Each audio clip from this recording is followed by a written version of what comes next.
Saudari-saudaraku terkasih dalam Tuhan Yesus Kristus, selamat pagi dan berkah dalam.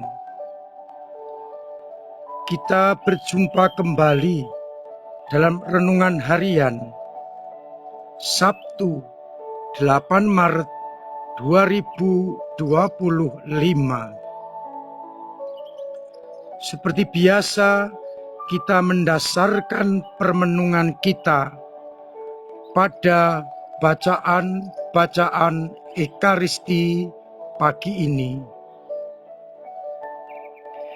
Bacaan yang pertama dari kitab Nabi Yesaya bab 58 ayat 9b sampai 14. Melanjutkan bacaan kemarin, hari ini Yesaya menegaskan, apabila engkau tidak lagi mengenakan kuk kepada samamu, tidak menunjuk-nunjuk dengan jari, menfitnah kepada orang-orang lain. Apabila engkau menyerahkan kepada orang lapar apa yang kau inginkan sendiri, dan memuaskan orang yang tertindas dengan mengambil beban-beban mereka, maka terangmu akan terbit dalam kegelapan. Tidak ada lagi kegelapan. Tuhan akan menuntun, memuaskan kamu di tanah yang kering, dan membaharui kekuatanmu bila engkau lemah. Tuhan tidak akan mengecewakan engkau, akan membangun reruntuhan dan memperbaiki dasar-dasar yang diletakkan oleh nenek moyang.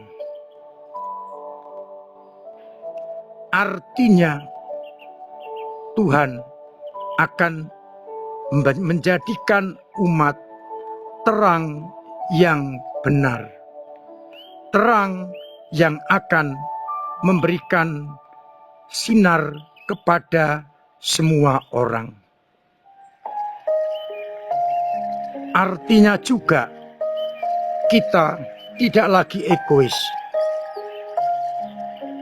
Kita mengutamakan kehendak Allah. Sedangkan pada bacaan Injil akan kita dengarkan Injil Lukas bab 5 ayat 27 sampai 32 soal panggilan Lewi pemungut cukai menjadi pengikut Yesus.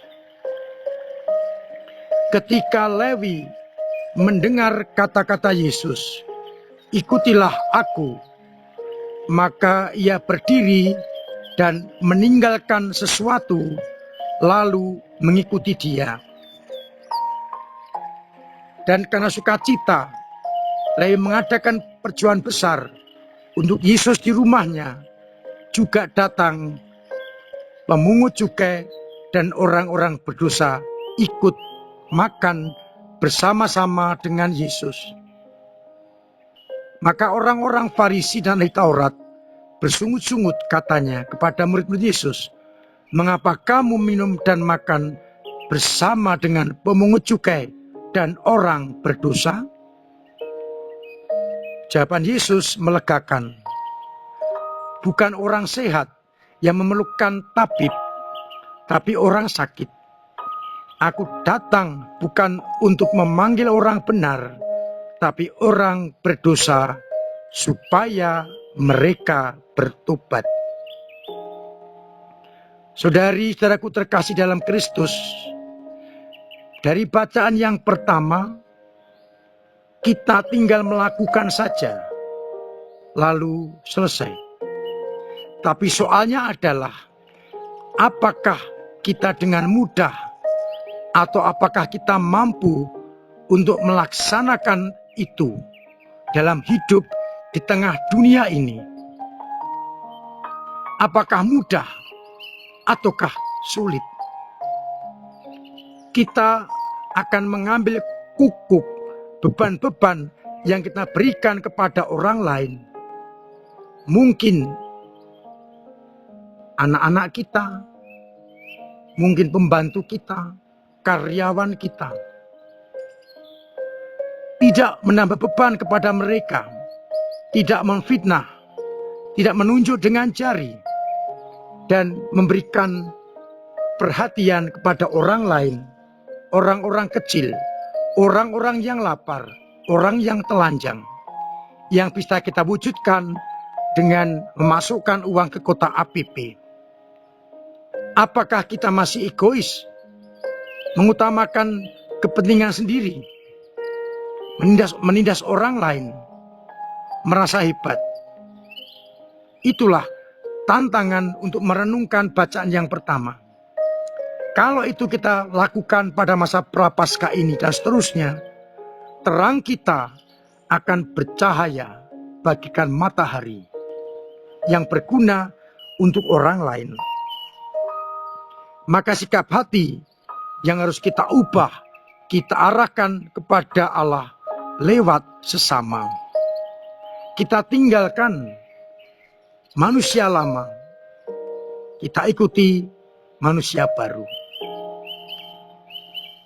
Kalau itu dibuat, semuanya akan memberikan kebahagiaan dan keselamatan kepada kita, dan sinar kita akan bercahaya. Dari bacaan Injil, pertama-tama mau saya katakan bahwa pertobatan berasal dari Allah. Yesus menggerakkan Lewi untuk bertobat setelah hidup lamanya bergulat dengan uang dan bahkan menarik lebih dari yang ditentukan. Zaman sekarang mungkin korupsi. Lewi diingatkan dengan dipanggil, "Mari ikutilah aku." Menarik bahwa Lewi yang sudah punya masa depan, punya kemapanan dengan pekerjaannya sebagai pemungut cukai, meninggalkan semuanya itu untuk ikut Yesus yang tidak jelas jaminan duniawinya.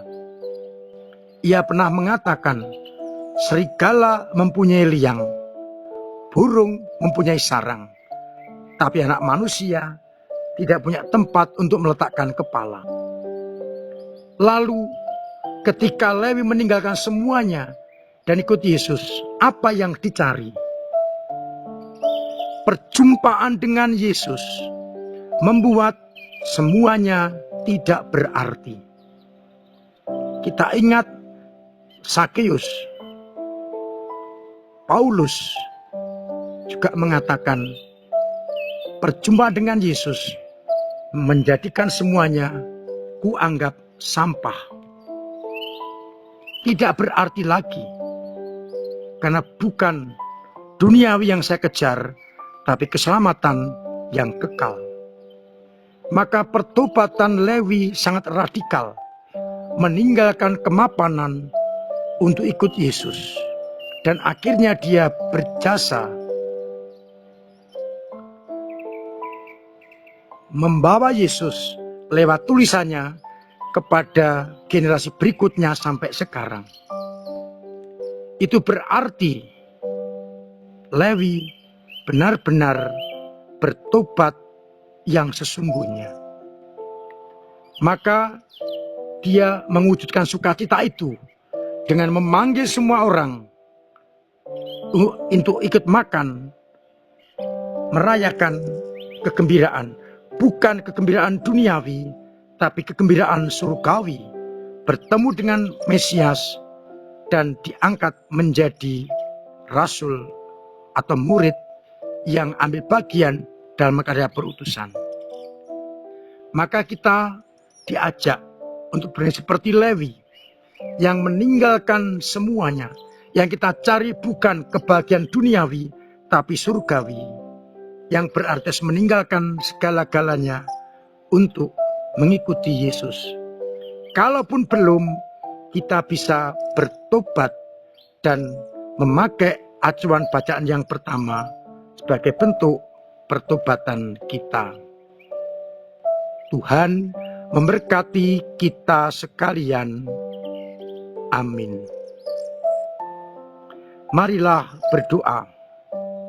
Bapa yang penuh kasih, kami bersyukur kepadamu karena sabdamu pagi ini mengajak kami untuk benar-benar setia kepadamu dengan meninggalkan cara hidup lama kami, sehingga kami benar-benar hidup sesuai dengan kehendak-Mu. Maka mampukanlah kami agar kami semakin bijaksana memilih yang terbaik untuk kehidupan kami. Dorong kami untuk terus bertobat, meninggalkan manusia lama dan mengenakan manusia baru, agar akhirnya keselamatan boleh kami rasakan. Semoga iman kami Engkau dorong, Engkau kuatkan, Engkau sempurnakan, sehingga dalam situasi apapun kami tetap beriman kepadamu. Semoga umat-Mu yang sakit Engkau sembuhkan, yang punya beban berat Engkau ringankan, yang punya persoalan Engkau bantu untuk mengurai, agar akhirnya kami tetap merasakan cinta kasih-Mu. Untuk itu, sertai kami dengan berkat-Mu sendiri, Bapa dan Putra dan Roh Kudus.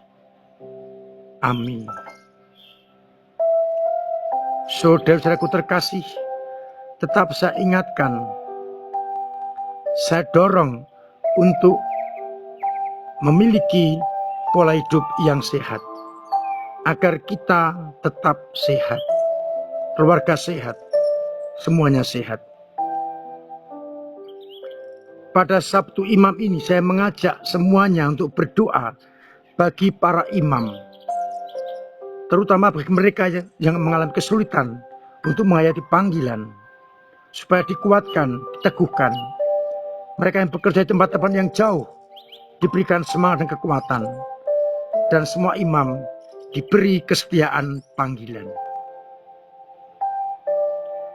Terima kasih untuk semua usaha panjenengan dalam ambil bagian gereja mewartakan kabar sukacita dengan doa-doa, dengan tenaga, karya, waktu, dan juga dana yang betul-betul akan membantu gereja dalam karya perutusan. Saya mengundang panjenengan semua untuk aktif mengikuti kegiatan-kegiatan dalam program-program paroki. Pertemuan-pertemuan termasuk APP yang akan diberi penilaian apresiasi, kita tingkatkan agar semakin banyak orang yang ambil bagian dalam karya-karya itu. Pertemuan-pertemuan itu semakin hidup, semakin berkembang. Telah tersedia buku panduan tahun jubileum dalam bentuk buku. Silakan panjenengan yang mengendaki bisa mengambilnya nanti pada saat misa dengan mengganti ongkos cetak 3.500. Isinya sama dengan yang sudah pernah saya kirim lewat medsos. Tapi ini berbentuk buku sehingga mudah dibawa kemana-mana. Tidak akan hilang ke scroll yang lain. Maka silakan nanti untuk bisa, kalau mau mengambil dengan mengganti ongkos cetak 3.500.